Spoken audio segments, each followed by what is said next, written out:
नमस्कार, मैं मुकेश कुमार गुप्ता, सहायक अध्यापक, प्राथमिक विद्यालय नंदौर, मैदावल संघ कबीरनगर से। आज हम आपके समक्ष छोटी संख्या और बड़ी संख्या के बारे में विस्तार से चर्चा करेंगे। इस प्रकार के अधिगम के प्रतिफल बच्चों के प्रति हमारे इस प्रकार से होंगे। छोटी संख्याएं और बड़ी संख्या की पहचान बच्चे ठीक से करना सीख जाएंगे। एक अंक की संख्या में छोटी संख्या और बड़ी संख्या की पहचान करना बच्चे ठीक से सीख जाएंगे। दो अंक की संख्या में छोटी संख्या और बड़ी संख्या की पहचान बच्चे ठीक से करना सीख जाएंगे। छोटी संख्या और बड़ी संख्याओं के बीच संकेत लगाना बच्चे ठीक से सीख जाएंगे। इसी प्रकार अगर दोनों संख्याएं बराबर हैं तो उन दोनों के बीच बराबर का चिन्ह लगाना बच्चे ठीक से सीख जाएंगे। कुछ दी हुई संख्याओं को आरोही क्रम में एवं अवरोही क्रम में ठीक से लिखना बच्चे सीख जाएंगे। किसी भी संख्या का पूर्ववर्ती संख्या एवं अनुवर्ती संख्या लिखना बच्चे ठीक से सीख जाएंगे। इसी प्रकार आइए हम आगे चलते हैं। छोटी संख्या और बड़ी संख्याएं। जब बच्चा गिनती सीख लेता है और उसे संख्याओं की समझ हो जाती है, तब हम उसे छोटी संख्या और बड़ी संख्या का ज्ञान करवा सकते हैं। सबसे पहले बच्चों को संख्या की ही पहचान करवाना है कि कौन सी संख्या छोटी है या फिर कौन सी संख्या बड़ी। सबसे महत्वपूर्ण बात यह है कि हमें बच्चों को सबसे पहले छोटी संख्या की पहचान करवाना है। बच्चा अगर समझ जाएगा कि कौन सी संख्या छोटी है तो वह स्वयं समझ जाएगा कि यह संख्या छोटी है तो दूसरी संख्या बड़ी होगी। तो हमें एक समय में केवल एक ही चीज़ सिखानी है और शुरुआत में सबसे छोटी संख्या ही सिखाना है। छोटी संख्या का खूब अभ्यास करवाना है। उसके बाद बच्चों को खुद ही समझ में आ जाएगा कौन सी संख्या छोटी है और कौन सी संख्या बड़ी है। सबसे पहले 1 से 9 तक की संख्या हम लिख देंगे। अब इसमें गिनती करते समय जो संख्या पहले आ गई वह संख्या छोटी होगी और जो संख्या बाद में आई वह संख्या बड़ी होगी। गिनती करते समय जैसे जैसे हम आगे बढ़ते हैं वह संख्याएं बड़ी होती चली जाती है। हमें बच्चों को यही सिखाना है। बच्चों को छोटी संख्या और बड़ी संख्या की अवधारणा देने के लिए सर्वप्रथम हम 1 से 9 तक की संख्या में छोटी संख्या और बड़ी संख्या की पहचान करवाएंगे और बच्चों से फिर कुछ प्रश्न के माध्यम से छोटी संख्या और बड़ी संख्या की पहचान करवाएंगे। दी हुई चित्र में सबसे पहले 1 2 3 4 5 6 7 8 बच्चों को हम क्रम से इस संख्याओं को पढ़वाएंगे और पढ़ते समय जो संख्या पहले आ गई वह संख्या छोटी होगी और जो संख्या बाद में आ गई वह संख्या बड़ी होगी। जैसे 1 और 3 में सबसे पहले बच्चा पढ़ेगा तो 1 पहले आएगा, उसके बाद 3 आएगा। तो यहाँ पर 1 छोटी संख्या हो जाएगी और 3 बड़ी संख्या हो जाएगी। इसी प्रकार 4 और 9 में गिनती करते समय सबसे पहली संख्या 4 आएगी तो यहाँ 4 छोटी संख्या हो जाएगी और 9 बड़ी संख्या हो जाएगी। उसी प्रकार 3 और 8 में गिनती करते समय सबसे पहले बच्चा गिनती में 3 पहले बोलेगा तो 3 छोटी संख्या हो जाएगी और 8 बड़ी संख्या हो जाएगी। इसी प्रकार 1 से 9 तक कोई भी संख्याओं में छोटी संख्या और बड़ी संख्या की पहचान बच्चों से हम करवा सकते हैं। आइए अब आगे चलते हैं। अब हम सीखेंगे एक अंक की संख्या में छोटी संख्या और बड़ी संख्या की पहचान किस प्रकार हम करेंगे। पहला उदाहरण लिया हमने 2 और 4 में। अब बच्चा 2 और 4 में गिनती करेगा। जो संख्या पहले आ गई वह संख्या छोटी और जो संख्या बाद में आ गई वह संख्या बड़ी होगी। गिनती करते समय 2 पहले आएगा तो 2 छोटी संख्या और 4 बड़ी संख्या हो जाएगी। इसी प्रकार 4 और 6 में बच्चों से फिर से गिनती करवाएंगे। गिनती करते समय 4 पहले आएगा तो 4 छोटी संख्या हो जाएगी और 6 बड़ी संख्या हो जाएगी। इसी प्रकार एक और उदाहरण लेते हैं 9 और 3 में। यहाँ पर फिर से बच्चे गिनती करेगा। गिनती करते समय 3 पहले आएगा तो 3 छोटी संख्या हो जाएगी और 9 बाद में आएगा तो 9 बड़ी संख्या हो जाएगी। एक और उदाहरण लेते हैं 4 और 7 में। यहाँ पर फिर से बच्चा गिनती करेगा। गिनती करते समय 4 पहले आएगा तो 4 छोटी संख्या हो जाएगी और 7 बाद में आएगा तो 7 बड़ी संख्या हो जाएगी। इसी प्रकार ये तो रहा हमारा संख्या अगर एक अंक की है तो। अब हम आगे चलते हैं। जब संख्याएं 2 अंक की होगी, जब संख्याएं 2 अंक की होगी तो हम बच्चों को किस प्रकार पहचान करवाएंगे कि यह संख्या छोटी और दूसरी संख्या बड़ी होगी। आइए पहला उदाहरण लेते हैं 8 और 13 में। यहाँ पर तो बच्चों को कोई दिक्कत नहीं आनी चाहिए। बच्चा 1 से 9 तक गिनती करेगा। गिनती करते समय सबसे पहली संख्या 8 आ जाएगी तो बच्चा स्वतः जान जाएगा कि अगर 8 छोटी संख्या है तो 13 बड़ी संख्या हो जाएगी। इसी प्रकार 14 और 25 में, यहाँ पर दोनों ही संख्याएं 2 अंकों की है तो भले ही बच्चों को इकाई और दहाई की समझ ना हो तो हम बच्चों को यह सिखाएंगे कि जो संख्या बाएं साइड में हो उसमें से जो पहले आ रही हो वह संख्या छोटी होगी और दूसरी संख्या बड़ी होगी। जैसे 14 और 25 में, यहाँ पर 14 और 25 में पहली संख्या 14 में एक बाएं साइड में है और दूसरी संख्या 25 में 2 बाएं साइड में है। अब 1 और 2 की तुलना करने पर सबसे पहले गिनती में 1 आएगा और 2 बाद में आएगा, इसलिए 14 छोटी संख्या हो जाएगी और 25 बड़ी संख्या हो जाएगी। अब हम देखेंगे 2 संख्याओं की ऐसी संख्याएं जिसमें बच्चों को भ्रम हो सकता है। जैसे अगला उदाहरण लेते हैं 23 और 25 में।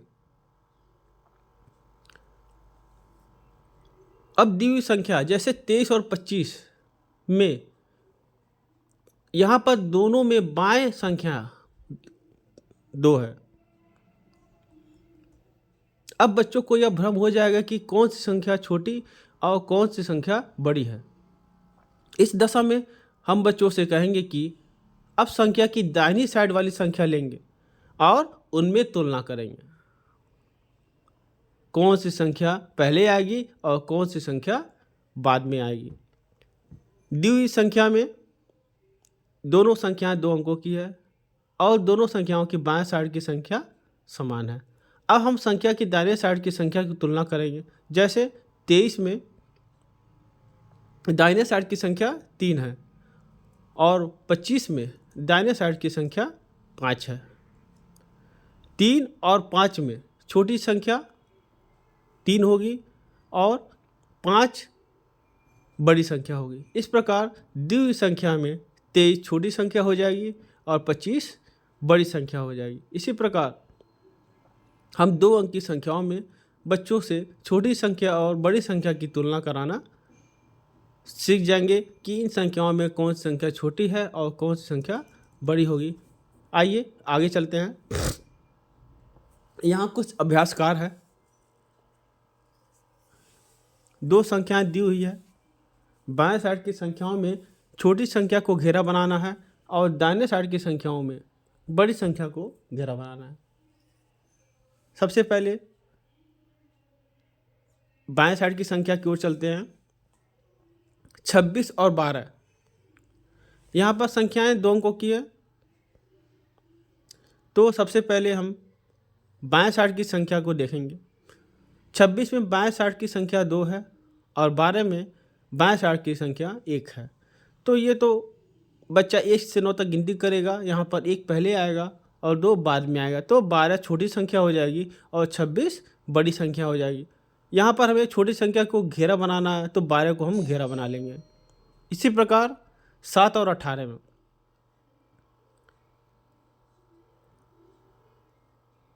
गिनती करते समय 7 पहले आएगा और 18 बाद में आएगा तो 7 छोटी संख्या हो जाएगी और 18 बड़ी संख्या हो जाएगी। तो यहाँ पर 7 को हम घेरा बना लेंगे। 12 और 19 में दोनों ओर की बाएं संख्याएं समान है तो हम दाहिने अंक की संख्या लेंगे। दाहिने 12 में 2 है और 19 में 9 है, तो 12 हमारी छोटी संख्या हो जाएगी और 19 बड़ी संख्या। इसी प्रकार 4, 5, 6 सवाल हम दोनों को घेरा बना लेंगे। ऐसे दाहिने साइड की ओर चलते हैं। 2 और 8 गिनती करते समय सबसे पहली संख्या 2 आएगी, तो 2 छोटी संख्या हो जाएगी और 8 बड़ी संख्या। यहाँ पर हमको बड़ी संख्या घेरा बनाना है, तो यहाँ पर 8 को हम घेरा बना लेंगे। 47 और 66 ये संख्या 2 अंकों की है। बाएं अंक की संख्या 4 है और 66 में बाएं अंक की संख्या 6 है। गिनती फिर से गिनती बच्चा करेगा। 4 पहले आएगा तो 47 हमारी छोटी संख्या हो जाएगी और 66 बड़ी संख्या। इसी प्रकार 42 और 49 यहाँ पर दोनों संख्याएं जो बाएं अंक में है वह 4 है जो कि बराबर है, तो हम दाहिने साइड की संख्या को लेंगे। दाहिने साइड 42 में 2 है और 49 में 9, तो इस प्रकार 42 छोटी संख्या हो जाएगी और 49 बड़ी संख्या हो जाएगी और बड़ी संख्या को हम घेरा बना देंगे। यहाँ पर बड़ी संख्या क्या है? 49, तो 49 को घेरा बना देंगे। इसी प्रकार 74, 48, 85, 43 और 64, 93 सभी संख्याओं को हम पहचान कर घेरा बना लेंगे। आइए आगे चलते हैं। अब हम बच्चों को यह सिखाएंगे कि छोटी संख्या और बड़ी संख्या का संकेत कैसे, दो संख्याओं के बीच में हम संकेत लगा सकते हैं कि यह संख्या छोटी है और यह संख्या बड़ी है। संख्या को छोटे या बड़े के रूप में दिखाने के लिए इस प्रकार से चिन्ह लगाते हैं। चिन्ह में जिधर मुंह खुला हुआ होता है वह संख्याएं बड़ी और जिधर बंद रहता है वह संख्याएं छोटी होती है, और अगर संख्या बराबर है तो बराबर का चिन्ह लगाते हैं। इस चित्र के माध्यम से हम बच्चों को बता सकते हैं कि कौन छोटी है और कौन सी बड़ी।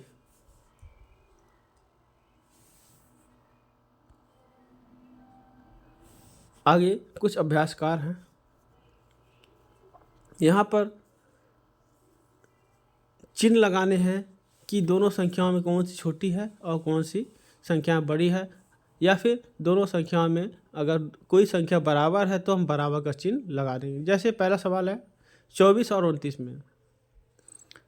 यहाँ पर बच्चा देखेगा कि दोनों में बाएं अंक की संख्याएं 2 हैं जो कि समान है, तो दाहिने साइड की संख्या को लेगा। 24 में दाहिने साइड की संख्या 4 है और 29 में दाहिने साइड की संख्या 9 है, तो 24 छोटी और 29 बड़ी हो जाएगी। तो 29 संख्या की ओर मुंह खुला रहेगा और 24 संख्या की ओर मुंह बंद रहेगा। इसी प्रकार दूसरे सवाल 28 और 29, यहाँ पर भी बाएं अंक की संख्या समान है, तो दाहिने अंक की संख्या लेंगे 8 और 9। 8 पहले आएगा तो 28 छोटी संख्या हो जाएगी और 29 बड़ी संख्या हो जाएगी, तो 29 की ओर मुँह खुला रहेगा और 28 की ओर मुँह बंद रहेगा। इसी प्रकार सभी सवाल हम क्रमवार से हल कर लेंगे।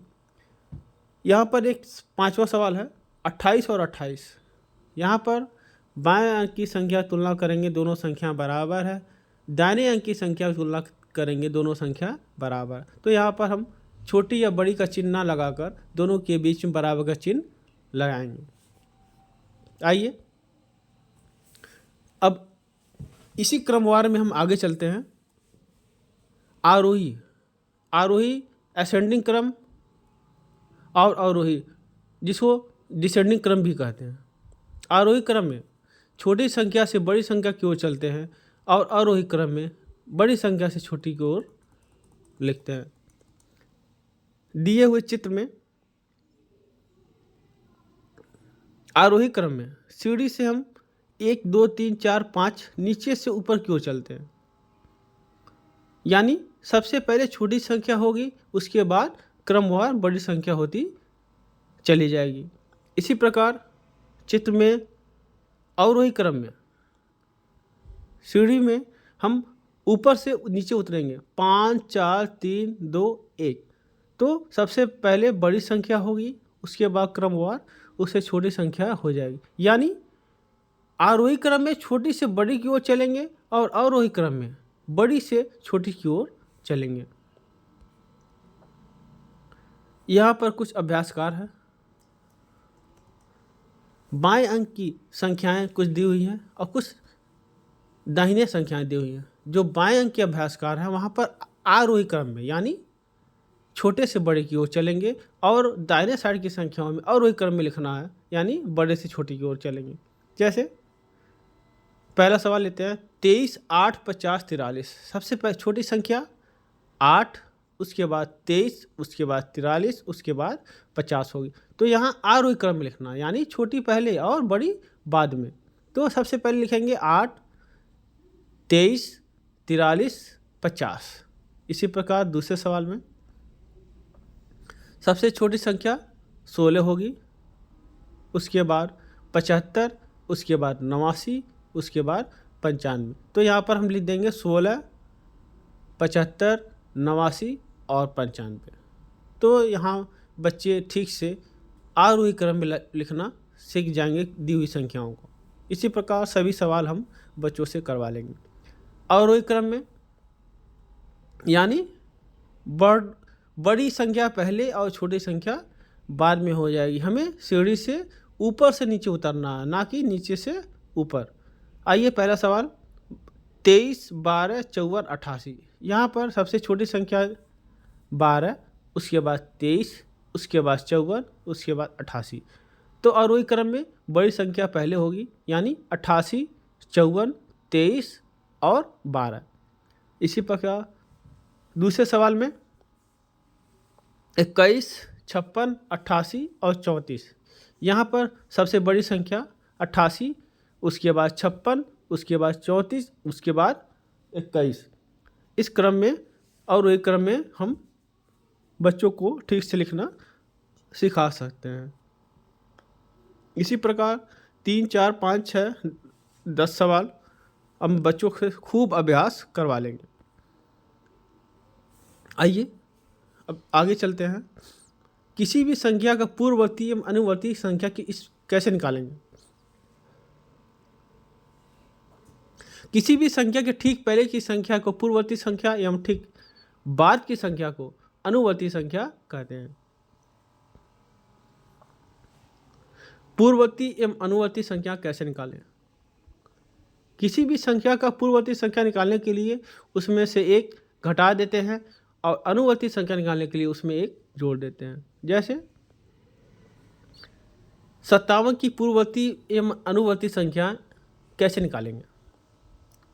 पूर्ववर्ती संख्या निकालना है तो 57 में एक घटा देंगे, 57 - 1 56। तो 57 की पूर्ववर्ती संख्या 56 हो जाएगी और 57 की अनुवर्ती संख्या यानी एक जोड़ देंगे, 57 + 1 58 हो जाएगा। तो इसी प्रकार 57 की पूर्ववर्ती संख्या 56 और अनुवर्ती संख्या 58 हो जाएगी। यहाँ कुछ अभ्यासकार हैं।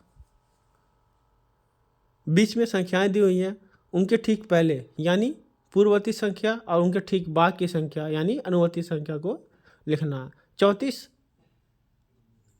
में एक घटा देंगे तो अनुवर्ती संख्या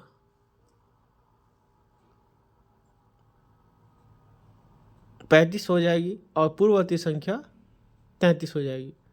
अनुवर्ती संख्या में एक जोड़ना है और पूर्ववर्ती संख्या में एक घटाना है। इसी प्रकार 55 में एक जोड़ देंगे तो 56 आ जाएगा जो कि अनुवर्ती संख्या हो जाएगी और 55 में एक घटा देंगे 54 आ जाएगा जो कि पूर्ववर्ती संख्या हो जाएगी। इसी प्रकार 12 में अनुवर्ती संख्या 13 हो जाएगा और पूर्ववर्ती संख्या 11 हो जाएगा। 23 में अनुवर्ती संख्या 24 हो जाएगी और पूर्ववर्ती संख्या 22 हो जाएगी। 88 में अनुवर्ती संख्या 89 और पूर्ववर्ती संख्या 88 हो जाएगी। 35 में पूर्ववर्ती संख्या 34 हो जाएगी, अनुवर्ती संख्या 36 हो जाएगी। 89 में अनुवर्ती संख्या 90 हो जाएगी और पूर्ववर्ती संख्या 88 हो जाएगी। 49 में पूर्ववर्ती संख्या 48 हो जाएगी और अनुवर्ती संख्या 50 हो जाएगी।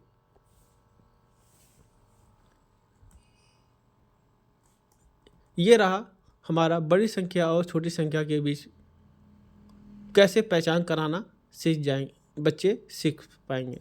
सर्वप्रथम मैं इस डिजिटल पाठ सामग्री के निर्माण में उप शिक्षा निदेशक प्राचार्य डायट शंकर नगर श्री धीरेन्द्र त्रिपाठी जी का अत्यंत आभारी हूँ, जिनके सहयोग एवं कुशल निर्देशन में यह डिजिटल पाठ सामग्री पूर्ण हो चुका है।